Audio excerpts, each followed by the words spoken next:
దేవుని వాక్యము ఎవరికి వచ్చెనో వారు దైవములు అని యోహాను సువార్తలో యేసు ప్రభు అంటాడు.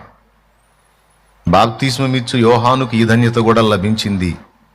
ఒక్కసారి యోహాను సువార్త మీరు చూడగలిగితే, అంటే కొంచెం బాప్తిస్మమిచ్చు యోహాను గురించి క్లుప్త సాక్ష్యం అన్నట్టు చూడండి. యోహాను సువార్త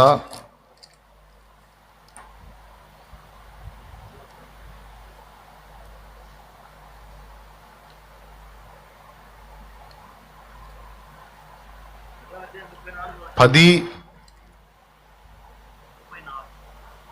ఒక్క నిమిషం. ఇప్పుడు చూడండి, నేను 9 వెతుకుతున్నాను.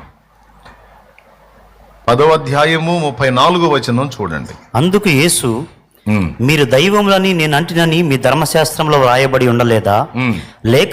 లేఖనము నిరర్ధము కానేరదు కదా. ప్రశాంతంగా చదువు రవి. లేఖనము నిరర్ధకము కానేరదు కదా. దేవుని వాక్యం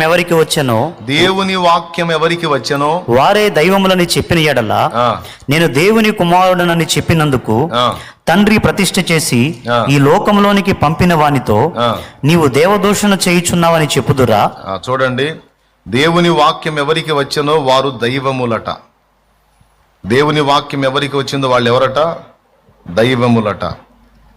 ఇప్పుడు లూకాసు వార్త 3వ అధ్యాయము 2వ వచనం చూడండి. అన్నయు కయపయు, లూకాసు వార్త 3వ అధ్యాయము 2వ వచనం. అన్నయు కయపయు ప్రధాన యాజకులుగాను ఉన్న కాలమున అరణ్యములోనున్న జకరియా కుమారుడైన యోహాను నొద్దకు దేవుని వాక్యము వచ్చెను. ఇక్కడ ఏమన్నాడు? దేవుని వాక్యం ఎవరికి వచ్చెనో వారే దైవములని చెప్పిన ఎడలా. ఇక్కడ దేవుని వాక్యం ఎవరి వద్దకు వచ్చింది? బాప్తిస్మిచ్చు యోహాను వద్దకు వచ్చింది. ఇప్పుడు ఏ ధన్యత లభించింది యోహానుకి? దైవము అనే ఆధిక్యత కూడా.